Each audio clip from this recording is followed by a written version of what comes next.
Lori, welcome to Decoding Success. Really excited to have you here, as just mentioned. Not sure how this is going to go in regards to all of the different topics we could potentially talk about, but there's a lot to cover, and I'm really grateful for it. So thank you so much for being here. Well, thank you so much for having me. So, first question, how are you? I like to, being that we're like 270 plus episodes into this journey of podcasting, I think it's important to ask the guests how they're doing. How are you?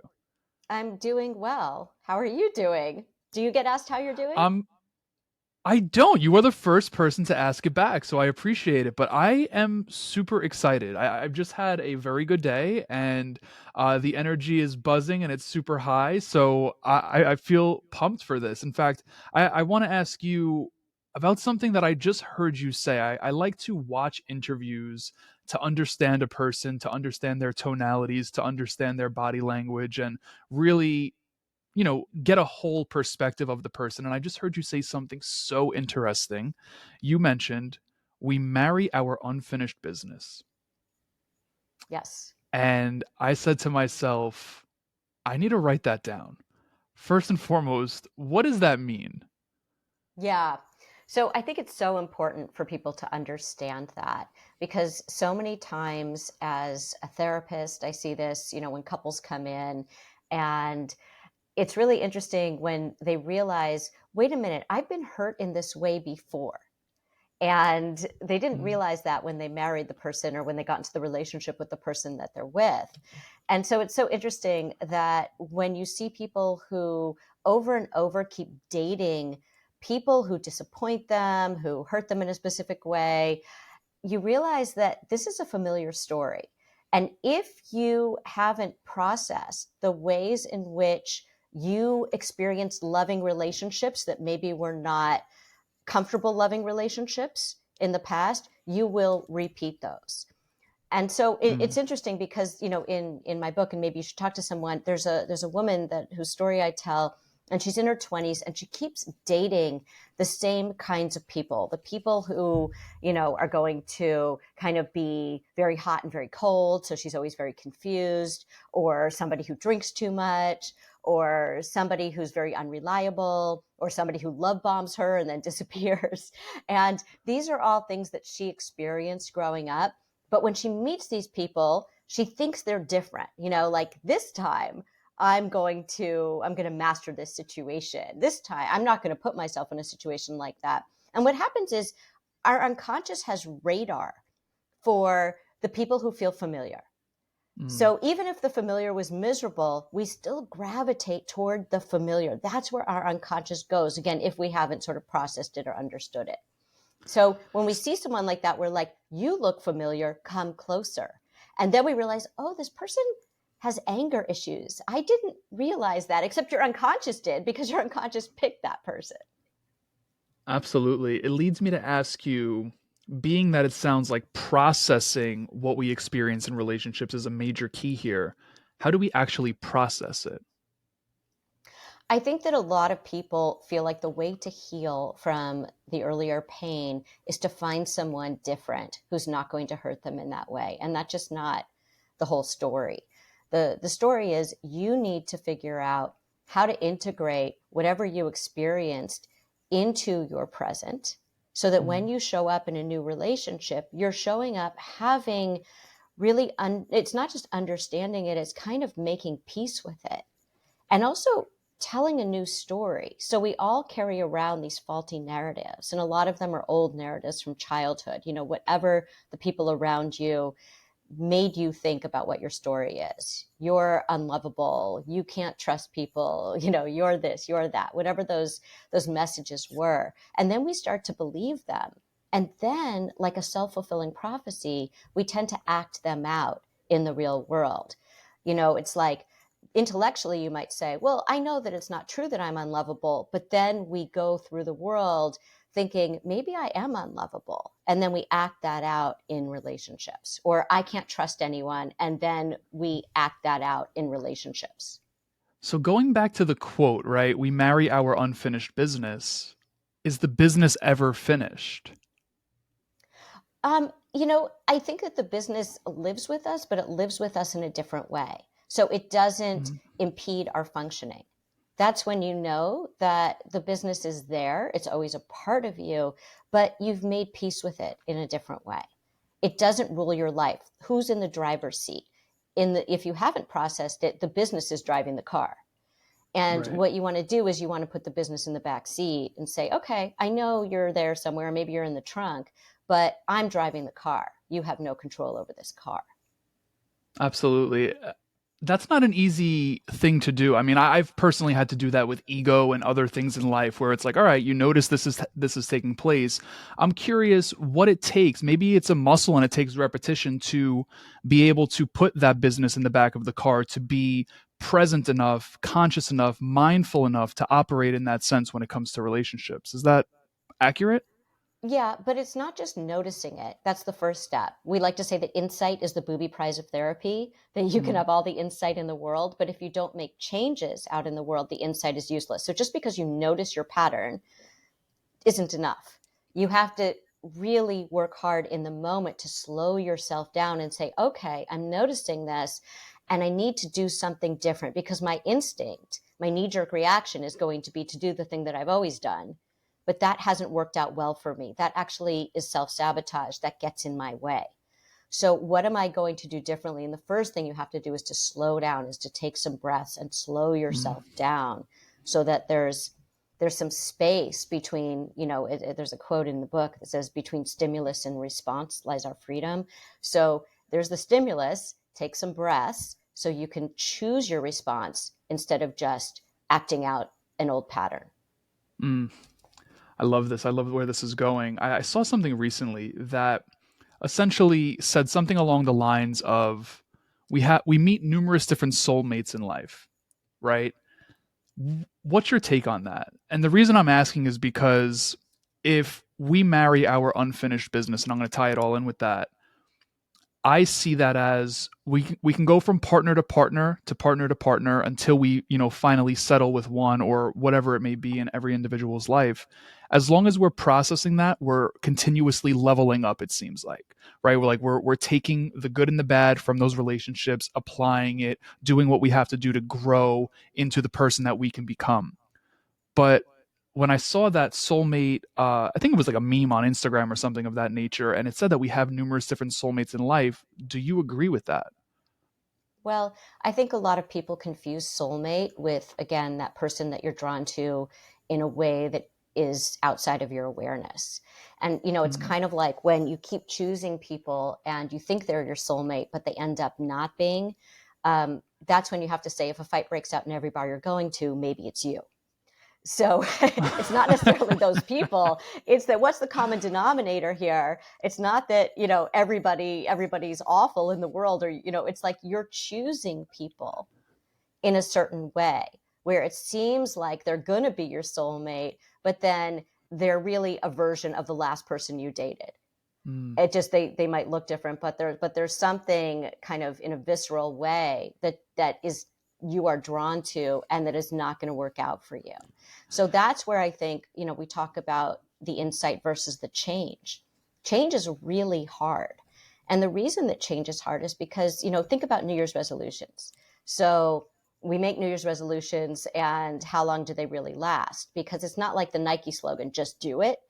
A lot of times that's the problem, is that there are stages to change, and I write about these, where it starts with pre-contemplation, where you don't even know that you're thinking of making a change. Then there's mm, contemplation, where you're thinking about making a change but you're not quite ready to do anything about it.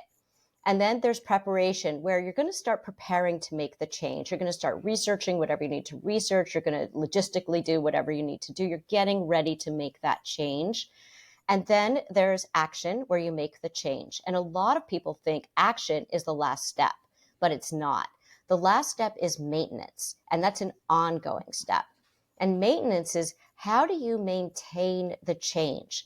And the big misconception about maintenance is that if you slip back, you failed. No, built into maintenance is mm, that, like Chutes and Ladders, you're going to slip back sometimes because it hasn't become habitual for you yet. It's going into a place of uncertainty. It's going into a place of newness. It takes a while for that to become the normal habit in your life. So when you slip back, instead of self-flagellating, which most people do, like, oh my gosh, I ate that and I wasn't supposed to eat that because I'm going to be on this healthy diet, or I called that person at 3 a.m. and I promised myself I was never going to call them again. And so I failed at that. You didn't fail. It's, you really need to have self-compassion. And self-compassion doesn't mean you're not accountable. Self-compassion actually makes it easier to be accountable. Think about if you're a kid and you come home from school and you tell your parent, like, I did really badly on this test, and your parent starts screaming at you. Is that going to make you do better on the next test? Maybe, because you're a little scared of your parent. But wouldn't it help you more in the long run if your parent was like, okay, let's look at what went wrong here. Did you not study enough? Did you not understand the material? Did you need to get help from the teacher? That's going to help so much more in the maintenance phase of change. Self-compassion with accountability.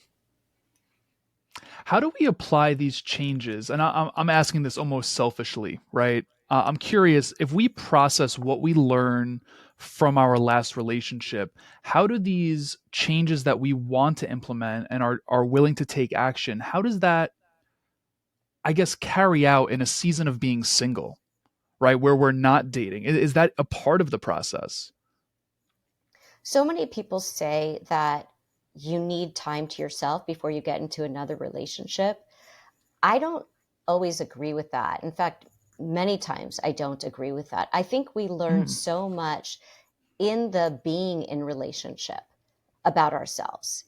So you can theoretically learn things about yourself, meaning, oh, I see this pattern now. Well, that's important to know. You're going to see that pattern come up so much more quickly when you're actually in a relationship with someone, if you're right. in therapy at the same time, or if you're doing something to be self-aware at that time. If you have some kind of external observational voice coming in to help you see what's going on as it's happening. So, for clarity, are you saying that if you still feel heartbroken, you should still date? I no, I mean, I think that I'm saying, look, if you're heartbroken, that's not a good time to meet someone new. But let's say Okay. that you're saying, I'm having trouble in relationships and I don't know why. So let me just go and think about that. Well, you can go and think about that and learn about that. But when you see it in action, when you're actually with someone, then you're going to learn about it a lot faster. Mm. So no, don't go into a relationship if you're heartbroken. That's not fair to you. That's not fair to the other person. But I'm saying, if you feel like, I would really like to meet someone right now, I'm in a place where I'd like to do that, but for some reason I keep getting into relationships that don't work out. A lot of people say, spend time alone and figure it out. I say, let's do the figuring out simultaneous to being in some kind of relationship so you can watch it happen. And by the way, being in a relationship, it doesn't mean just go out and find somebody to experiment with. What I mean is, go out and date, try to meet someone and see what you're doing on dates. See what happens. Like, let's look at what's happening on those dates even. Yeah. Well, I guess, what if we're not acquainted with the speed in which a relationship will reveal things to us, right? What if we're used to learning slower? Is that still something you would recommend? Yes, you can take a relationship at your own pace. And that's Okay. something that a lot of people don't know. One thing that a lot of people don't know how to do in relationship is to really express their needs. Is to say, here's where I am, this is what I need, where are you? And to be able to have those reciprocal conversations. Either people don't know how to express their needs at all, so they just get lost in the relationship, or they are so boundaried in the sense of, here's what I need, and if you can't meet that, we're done. Right. And they don't Mm. take the time to say, here's what I need. Tell me what you need. And let's talk about whether there's something that works for both of us. So they go to one extreme or the other, as opposed to being relational. Relational is the I thou. It's not just the I. Yeah. It's the, here's where I am, here's where you are. Can we talk about this? That's the everything of relationship. You know what's interesting about expressing needs? I just talked about this last night. In my last relationship, and I'm very transparent, very vulnerable on the show. I don't mind sharing this. I didn't express my needs for two reasons. One, because I didn't know what my needs were entirely. And secondly, because I believe I was avoiding some sort of conflict and or judgment casted upon me for looking too needy. So what's your take on that? I'm speaking from a male's perspective. I'm a recovering people pleaser. I'm a recovering of many things. That's just part of my process. But I'm curious, like, is that something that comes up for you when you're meeting with people, or what you've seen in the space? Oh, absolutely. I think not bringing something up is what people think will kind of preserve the relationship, but actually not Mm, bringing something up is what will doom the relationship. And I think that that's really important for people to take in a real way, not just kind of intellectually as they're hearing it now, but to kind of sit with that for a minute. I think that if I don't bring things up, it'll keep the relationship safe. But what keeps the relationship safe is bringing things up. That's what's going to make both people feel safe. Nobody wants to be in this place where somebody's thinking something but they're not sharing it. That's a really, really difficult place to be. You want to, and it's really hard to trust in the relationship and in each other when you don't feel that you are able to have that safe space to say, I want to be able to bring something up with you. Let's talk about this.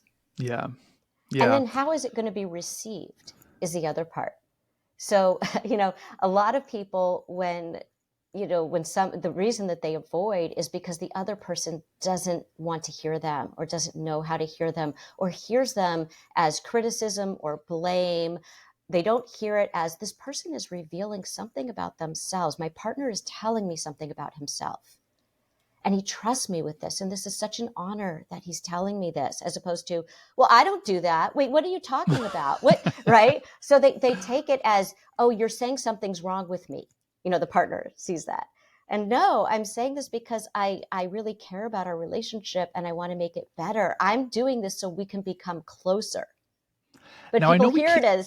people hear it Yeah. as I'm doing this because something's wrong with you or this is some kind of conflict. So if we're in the position where our partner is reacting as such, obviously we can't change anyone else. What's your suggestion for someone listening to this that might be experiencing that, right? If our partner is reacting in such a way, like, how do we even navigate that? Well, first of all, hopefully you are choosing to go into relationships with people where you've kind of tested it. It's not like the first time you're bringing something up. There are little Mhm. ways that people become more vulnerable in bits and pieces as they get to know each other. And if you start to see that really early on, I would really pay attention to that. Wow, Mm. this person really has a hard time with this. And I would bring it up really early on if you're seeing that. Like, to be able to just say in a really warm, compassionate way, I notice that when I want to tell you something about me or give you information about me, that you tend to hear it as a criticism when that's not what Mm. I'm saying. And I wonder if we could talk about this differently because I really want to feel heard. And I would like to be able to do that for you too. I'd like to be able for you to feel heard. But I want us to have this place where we can talk about how we feel without the other person hearing it as a criticism or feeling like they need to defend themselves against it. And see what they Absolutely. say, see how they react to that. If they don't react well to that, then that's really good information to have before you're 3 years into a relationship. Yeah. I would hope within 3 years, right? I'm trying, I'm exaggerating, but I'm Of saying, a course. lot of people will spend a really long time in a relationship when they'll say, I knew this after 3 months, but I didn't do anything about it.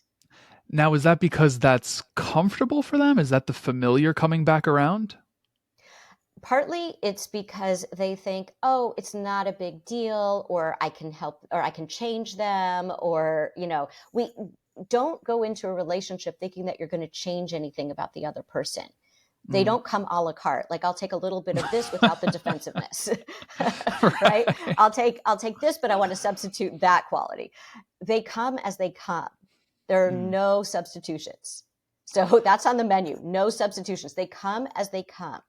So you can influence them. And what I mean by that is often when I see couples and they want something to change in the relationship, I always say to them, what do you want to do, each of you, with yourself to make this relationship better? Even if the other person doesn't change at all, what can you do to make this the best relationship possible? And they can each definitely come up with something, right? Even if they feel like the other person is 90% responsible for the problems in the relationship.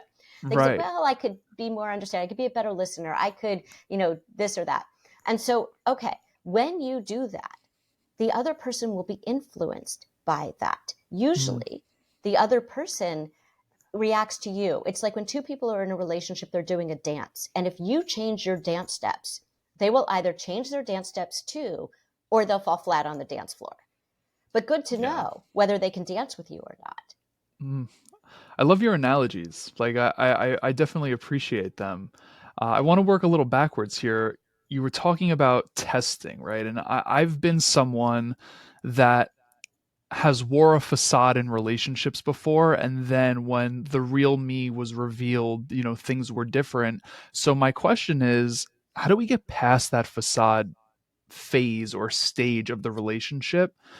Is there any tactical way to go about that to make someone feel comfortable enough to show you the real them? Because at the time, and I'm speaking from experience, I had a lot of insecurities, which is why I wore that facade. But when it comes down to, avoiding something that you're seeing 3 years into the relationship, it's like, wait, I just spent 3 years, with the person.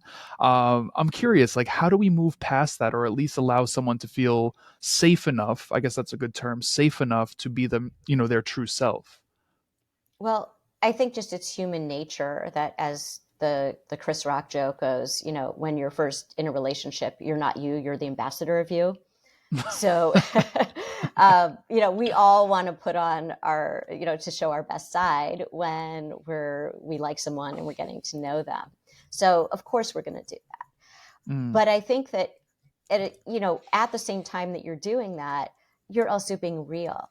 And being real isn't like, let me tell you everything about my family history and let me tell you about these qualities. But, because I think that people confuse vulnerability with oversharing. mm, And that's not what vulnerability is. Vulnerability is really organic. It's, I'm here with you right now, and we happen to be talking about this, and there's something organic that I want to share with you that is related to what we're talking about. And more of that comes in the more time you spend together, the more real time you spend together. When people are just having sex, or they're doing all the exciting dating things in the beginning, but they're not actually talking as much. They need to make time for that. They need to kind of slow things down. It is very exciting at the beginning of a relationship, and you can have the excitement and slow things down a little bit so that you really, both of you really know who this other person is that you're getting closer to. You wouldn't, in any absolutely. other situation, you wouldn't just immediately get close to somebody. Think about it. Right. Like we always take time to get to know other situations because we have to be protective in that way. We have to be able to trust that what we're doing is safe. But when it comes to romantic relationships, that gets thrown out the window. And we're like, oh, Mm. I don't know this person at all, but I want to marry them. Right? So I always say, like, slow things down, keep the excitement, but slow things down. Absolutely. I appreciate the difference that you pointed out between vulnerability and oversharing, and I want to touch on both of them. Firstly, why do people overshare? I've been there where I thought, I was doing the right thing by moving super fast, and I wouldn't necessarily say I was oversharing family history, but I was oversharing things about myself. Why do we do that? Well, in a way, I think sometimes when people crave connection, they overshare, thinking that that's authentic connection, but it's inauthentic connection. It's kind of forced connection.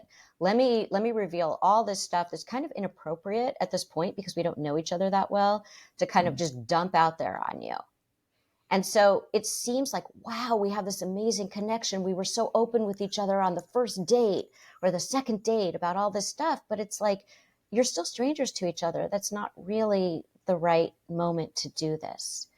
And I think the other part of vulnerability that's gotten confused in our culture is because of social media. So on Instagram, for example, so many times people will write, I've never shared this with anyone and I'm being so vulnerable and I'm just sharing it with you guys, all these people that you will never see or don't know. And then they'll say that thing, and of course they're going to get a million likes and all the support and all of that. And on the one hand, yes, I think that it helps to kind of counteract the curated view of life that we see on social media. But that's not real vulnerability. Real vulnerability is sitting face to face, not text, not phone, although phone is better, but than text, but sitting face to face with someone who matters to you in your real life. Mm. And being able to share the truth of who you are with them.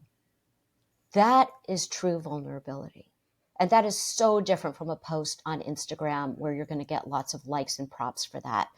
That's not looking in someone's eyes, holding their hands and saying, here is the truth of who I am, and I am entrusting you with this piece of me. You beat me to my next question. I was going to ask you if there is a thing, I guess, too vulnerable. Like, is that a thing? And the reason I was going to ask that is, and I guess it goes for whomever, right? I think, and I speak from a male's perspective, I think men have been taught in society today and culture today that being vulnerable, you get rewarded for that. But you just gave an example, right? Anyone, that applies to anyone, because if you post on social, like you just said, and I've never shared this with anyone, and then you get the millions of likes, that's reward. But you beat me there. It's Well, interesting. Well, actually, it's interesting because there's still so much stigma around men and vulnerability. And Mm. I'll see men come into my practice and they'll say to me, I've never told anyone this before. And then the thing that they end up telling me is like something that women talk about at lunch. Like, do you know what I mean? Like, but to them, even if they're like have a great relationship and they have, a close family and they have good friends, they literally have not told a soul because there's still such stigma around men and vulnerability. Women will come in and sit on my couch and they'll say, I've never told anyone this before, except for my sister, my mother, my best friend. So they've told like 1, 2, 3 people. Men have literally told nobody. And then what women say, is usually something that, they really haven't, it's not the kind of thing they would talk about over lunch, right? Right. So you can see this is culture. This is not something inherent in how we're born. This is what the culture has taught us. And I see this in couples therapy. I see all kinds of couples, but let's say I'm seeing a heterosexual couple and the woman usually is the one who says to the man, I just want to know what you're thinking, what you're feeling. I want to get closer to you. I feel like we've been kind of disconnected. I wish you would share more with me. And then he does. And let's say he starts tearing up. Or let's say he starts really crying. Inevitably, she will look at me like a deer caught in the headlights. And what that look is, and we end up talking about it, is I don't feel safe when he doesn't share with me because I don't feel close to him. But I don't feel safe when he's crying in front of me either, because Mm. that is the toxicity of our cultural conditioning. So it's not just that men aren't sharing, it's that women feel an awkwardness around it too. So we have to change everyone's perception of what does it mean to be a strong person in the world. And you are a strong man if you have the strength and the courage to be vulnerable. That is not a weakness. That shows courage and bravery and strength and sense of self and confidence. I appreciate you sharing that because I've experienced that before where, and you could speak from your point of view. I can only speak from a male's point of view where I've seen and dated women that wanted the vulnerable, emotional man, but then when they saw that side, they changed. Right. And although I didn't let that close me off, it is something that, you go home with and you're like, shit, like, what did I do? Should I have not been that person? Should I have been that person? So it is a confusing time to navigate, I guess. As a male, go ahead, I'm sorry. Oh, no, I was just going to say, but what I think is nice when that happens in couples therapy that maybe didn't happen in the times that you did this is then we're able to talk about it. Mm. And we're able to say, look what just happened there. You want to be close to him. He gets closer to you, but in a way that you've been conditioned to think makes you feel unsafe. And then when they talk about it, it completely changes the way that they interact with each other, because she notices her cultural programming, he notices his. And then they're able to kind of transcend that. And if you in your relationship, or any men who are listening to this, are able to say, if they notice that someone changes because they've opened up to them, to be able to say, and this is such a sign of strength, to say, I really wanted to be close with you and I opened up to you, and it seemed like maybe that made you feel uncomfortable. Can we talk Mm, about that? Like, right. how much respect are you going to have to be able to say that?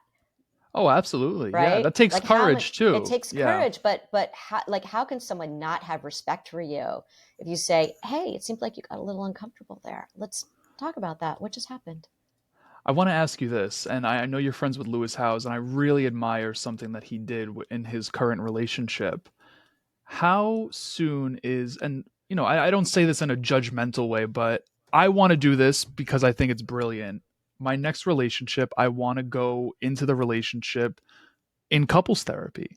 Like, I think starting off or getting out of the gate with that, an unbiased third party as a part of our relationship, in a sense, to ensure that we're fleshing these things out, I think that's really important. But from someone that's in the practice, I'm curious, is there such thing as too soon or even too late? It's interesting because I see so many people come in before they get married, not because they're having problems at all. In fact, everything seems great, but because they want it to stay great. And Yeah. so they come in and they say, you know what? We see lots of people have trouble in marriage. We don't want to have that. We want to learn how to talk about certain things with each other, the things that are going to be hard. We can't predict what those are going to be, but we want to learn how to talk with each other, because Mm. now everything's great, but there will be times when things are hard, and we want to be able to stay connected during those times. And it's great because they start talking about all the things that don't sound very romantic, right? Like, money and in-laws and who's going to be taking care of the kids if they decide, how many kids do you want? Do you even want kids? Are you on the same page about these things? And, like, all of the kind of logistics, and then all of the things that just come up, right? Around sex, around everything. And they feel so good going into their marriages. They don't see it as we're having trouble. They see it as, nobody, all the things we learned in school, we learned like science and math and literature and history, but we didn't learn relationship. So Mm. why wouldn't we want to learn that before we get into the most important relationship of our lives? Absolutely. Yeah, that's kind of the mindset I have around that. But I want to, again, once again, work backwards here, and maybe this is more out of like total curiosity. You mentioned something earlier. You said phone is better than text. I want to touch on that, and I'm curious to learn why you believe that. And after your response, I'll share what's on my mind. I'm just really curious. Why is phone better than text? And you said in Well, person's better than all of it, so I get yes. that. Yes. I don't think phone is great. You can't read body language, and body Okay. language is so important. When you're listening, you're not just listening to words. You're watching the person, you're looking at their body language. This is why we don't do therapy on the phone when we can help Mm, it. We're doing it because we need to see the other person. Um, Text is really difficult. You lose, so with the phone, you lose the body language, right? And with text, you lose the voice. You lose mm. the tone of voice, you lose a pause, you lose the immediacy. So in text, someone can wait a minute, and, or they can just like, or they could just be, you get those three dots and then they're erasing and they're editing themselves. And on the phone, they're just actually talking. So you want to hear those things. You don't want an edited version. You want the actual version of a conversation. So is They FaceTime better than phone? Oh, absolutely. Yes, Okay. yes, yes, yes, yes, yes. Yes, but I think being in person is really different too. Even though you can see someone on FaceTime, it's not the same as sharing space with them. There's in the book I talk about how a colleague had said that doing Zoom therapy was like doing therapy with a condom on. That it was that it's kind of like when you're sitting right across from each other in the same space, you're hearing the same sounds, you're not distracted by other things, you're looking at each other without being mediated by a screen. You can see the whole body, which is really important too. Like when I was seeing a couple, they were kind of having a difficult time, and then all of a sudden she kind of moved in and cuddled up to him, and I said, what just happened there? And she said, oh, he grabbed my hand. But I didn't see that, it was on Zoom, so it was below the screen. So if you're having a conversation with, your romantic partner or someone important to you, and you don't see their whole body, you're going to miss things. Right. No, it makes sense. It makes sense. I have to go back to this. You have the best analogies. In fact, I mean, I want to use some of them, but where do they come from? Like, you're very catchy with what you say. I think that way. That's how I think in metaphor. I think that I've always thought in metaphor. I think that's the best way for people to learn is through story. And I think metaphors are sort of little stories. And it's so much more interesting and so much more lasting when you have a metaphor to hold on to. So I'm not using them on purpose. It's just sort of how I was born. I always sort of That's how thought in you are. Yeah. story. I love that. No, that's awesome. I agree wholeheartedly. I think storytelling is the best. You're very good at that. Um, Curious to learn a question you wished more people would ask you, and how would you answer it? Oh, would ask me personally or about themselves? That's a great point, but I'll let you go wherever your mind goes. um, I think in terms of their own learning, I wish that people would ask me more about how to listen. How to I, th- listen. Okay, what does that mean? I think a lot of people assume that they know how to listen and they really don't. And that's where a lot of the disconnection comes in all kinds of relationships, friendships, family relationships, work relationships, romantic relationships. Someone comes to you with something, and we often listen in the way that we would want to be listened to. So, oh, I can fix this. Let me give them a suggestion before Mm, they've even really told you what they want. And maybe they don't even want that. Or I'm going to just like let them vent, but actually they really want my guidance, but I don't know that. So I always say to people, when someone comes to you with something, say, how can I help right now? Right? Just that's all you have to say. And they'll say, oh, I need to tell you this. I need to tell you this, right? Because maybe they just want to vent right now, even though you think, oh, I know exactly what kind of advice I could give them. But that's not what they're asking for right now. And maybe they'll come to you like 2 days later because now they've been seen and heard and understood. And they'll say, that conversation we had 2 days ago, can we talk about that? Because I'm wondering what you think. Okay, mm, now is the time that maybe they want some input. Or maybe if you say, how can I help you right now? They might just be like, I just want a hug. And then they feel better and the whole thing is resolved. Like all they wanted was a hug.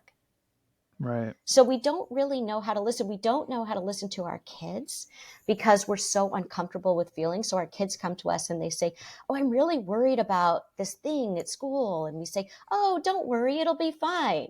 Like we Mm, talk them out of their feelings instead of teaching them how you can sit with your feelings and have someone sit with you and be present so you don't feel so alone in your feelings.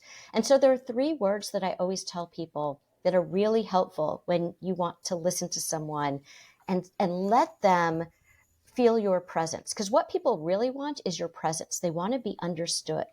So the 3 words are tell me more.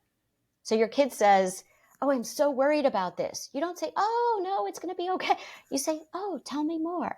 And then they say, mm, well, this and this and this. And you say, okay, tell me more. And as they talk, they start to hear themselves. They get more in touch with it. It starts to seem less scary because now they feel less alone in it because you're sitting there with them. And then they start to come up with their own ideas like, but then maybe I can do this and maybe it won't be so bad. That's how they're going to start to think. And when it comes from them, they're learning, A, when I'm anxious, I can go get support. And I have resources within myself to figure out a solution. I That's love that. invaluable. Absolutely. So essentially, it comes down to listening to respond versus listening to understand. That's the way that I You interpreted it. you want to, right, you want to understand. I had a couple who she was saying to him, she wasn't getting through to him, and she said, you know what 3 words I want to hear most? And he said, I love you. And she said, no, I understand you. Mm, And to me, that was I love you. That is I love you. When you feel understood, you feel loved by the other person. That's how yeah, people show their love. I will take the time to understand the world through your eyes, even if it's different from the way I see the world through my eyes. That right there is love. I love that. I love that. So, what's a question you wish more people would ask you personally? Mm. I wish they'd ask me real questions like, um, you know, what's been hard for you recently? Well, what has been hard for you? That's why I asked, "How are you?" Like, what's going on in your life? Yeah. Um, I think what's been hard for me recently is finding the time to write my next book. What's the next book? If you don't mind sharing, can you give us a little insight? It takes people back into the therapy room, like maybe you should talk to someone, but it deals with, it's all about love. Okay, Yeah. I love that. And Why has it been so hard for you to find the time? I mean, I've never wrote a book, but I did help Damon John of Shark Tank release one of his books, so I kind of see the process. It's not an easy one, so self compassion is definitely important. But I'm curious, like, what's potentially stopping you? I think we're going into season 4 of the Dear Therapist podcast, and we're taping that right now. And I write the Dear Therapist column, and I see clients for my therapy Mm. practice, and I have a son and family, and all of which are good, great, wonderful things. But I think writing a book is a very internal process. You need a lot of time and space. And it's not the kind of thing you write, or at least I know people do write in between things. But for me, my process is I need everything else off my plate so that I can have dedicated long stretches of time to write. Mm. And so I'm going to have to figure out how to make that happen. I love that. And I've really never asked this, but out of curiosity, what's your process like for going about writing the book? Like, do you put notes in your phone? Do you, start with the skeleton of chapters? Like, how do you go about that? So I was a writer long before I became a therapist, and I've always written things down that are interesting to me, just like observations, things that I see, something someone said, never knowing how I would use it, but just thinking it's just something that made me think or something that enlightened me in some way. Hmm. And so I have this, these scraps of paper and this file that are just there.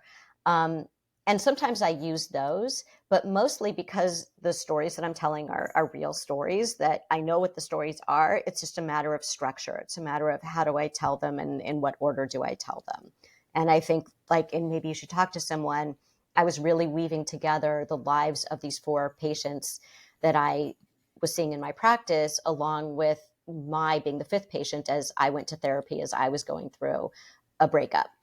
And Hmm. so it was about how do you weave all of the stories together, because I really felt like no matter how different all 5 of us seemed, that we all were asking the same questions.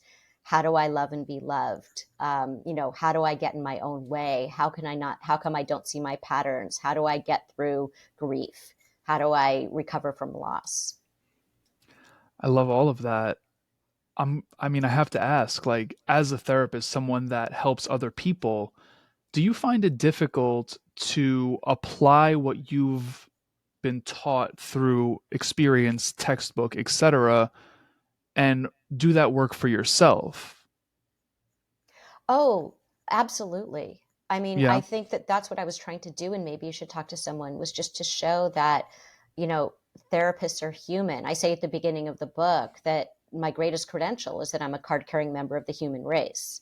That that's what I think makes me an effective therapist, is that it's not that I'm sharing anything about my life in the sessions necessarily. It's more that I use the fact that I know what it's like to struggle to help people through their struggles. And I don't think that any person can go through life without at some point struggling in some way. And I think Yeah. that if we can use those struggles to learn something about ourselves, about others, about the world, then that just makes us a more effective therapist. Now, you could choose not to answer this, but again, just curiously wondering from your personal relationships, do you find it difficult to turn off therapist and transition into human? And I'm asking that no. You saw me nod. No, no, not at all. And I think that's a big misconception, is that somehow we're always therapists. And I think it's kind of like, and in the book, I talk about the difference between idiot compassion and wise compassion. So, idiot Mm, compassion is what we do with our friends. They come to us and they say, listen to what my sibling, my partner, my mother, my boss said and did, and we say, yeah, they're right, you're right, they're wrong, right? You go, girl, whatever it is. We always kind of like take our friend's side. That's idiot compassion, because we're not actually helping them to see both sides of it. And what therapists do is we offer wise compassion, which is we hold up a mirror to you and we help you to see something about yourself that maybe you haven't been willing or able to see, so that you can see your role in a situation. Even if the other person has a big role too, you can see maybe it's even your response. Can you respond differently? And mm. so I think that when you're a therapist, you don't have the vantage point of the wise compassion so much, because you're still you. You're still, it's not like you can zoom out so much. And I think that hopefully we're emotionally aware people, because we have the tools, but we're not analyzing the situation as a therapist would. We're not looking at the person across from us and saying, oh, right, the way we would if we were with a client. So I don't look at my son or partners or, friends or family members in the way that a therapist would necessarily. I just look at them as humans. Yeah, that makes Which is sense. by the way how I look at my clients. Like I don't look at them as patients. I look at them as humans too. Right. No, I definitely appreciate that. You're obviously very wise, like incredibly wise, and I really appreciate this conversation. So it leads me to ask you, with the little knowledge you know about me or our audience, if we knew what you know, how would our life be different? Mm. I think it's really about how much you would know about yourselves. Mm, So how much exploration have you done on where is the gap between what I desire for my life and what I want in my life and what I have now? And what is getting in the way? What is that gap about? And if you can figure out what that gap is about, that's the work of therapy. I actually have a workbook out, based on maybe you should talk to someone, because so many people were asking that very question, is how can we learn the things that you talk about, and maybe you should talk to someone, and really go through what you do with your clients in therapy. So I put out this workbook, the maybe you should talk to someone workbook, and it's really about rewriting your story, because we all have these stories that get in the way, that create that gap.